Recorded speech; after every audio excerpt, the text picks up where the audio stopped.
দলের ছেলেদের মাথা ঠিক নেই।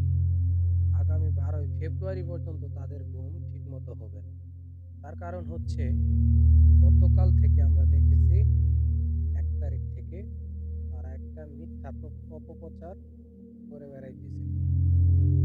ছাত্র দলের কিছু নারী কর্মীদেরকে তারা সামনে দাঁড় করিয়ে 10-15 জন মাত্র সামনে দাঁড় করিয়ে সামনের কাতারে, পিছনে যারা ছিল 1-150 পোলাপান, ছাত্র দলের পোলাপান, সবাই যৌথভাবে গতকাল থেকেই একটা অপপ্রচার ছড়াচ্ছিল।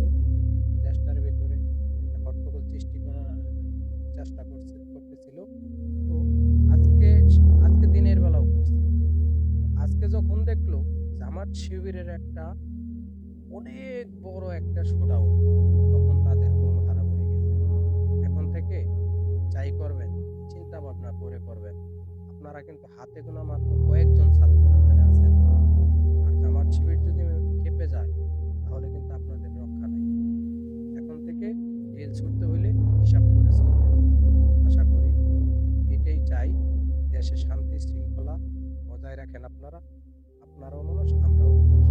শান্তিতে থাকতে দেন, শান্তিতে থাকুন, সবাইকে শান্তিতে থাকতে দেন, এটাই আশা করি আপনাদের থেকে। আপনি আমি ভাই ভাই, আমরা সবাই মিলেমিশে থাকবো, যেহেতু আমরা এই দেশের নাগরিক, বাংলাদেশের নাগরিক, বাহিরের কিন্তু কেউ না।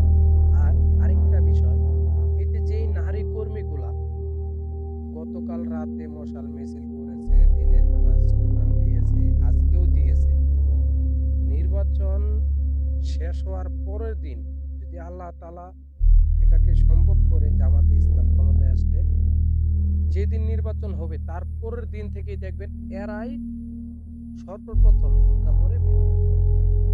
এরাই বের হবে, এটাই সত্য কথা। এরা বের হবেই, মাসবি বের হবে। কারণ এই যে একটা মিথ্যা একটা বিষয় নিয়ে প্রপাগান্ডা যারা ছড়াচ্ছিল 2 দিন যাবত, এরা কি মুখ দেখাইতে পারবে লোক সমাজে, না ক্যাম্পাসে মুখ দেখাইতে পারবে? কোথাও মুখ দেখাইতে পারবে না। এরাই সর্বপ্রথম এই যে আজকে খোলা চুল, কোনো কিছু মাথায় কাপড় নাই, কোনো কিছু নাই, বুকে ওড়না নাই, এইভাবে তারা চলাফেরা করছে এবং কি স্লোগান দিছে। এরাই দেখবেন 13ই ফেব্রুয়ারি দেখবেন এরা সর্বপ্রথম হিজাব টিজাব পরে, বুরকা চুকা পরে, বাস ফিটফাট মতো এমন ভাবে বের হয়েছে, ওর হ্যাজগার মেয়ে এমন ভাবে বের হবে। কথাটা মনে রাখেন।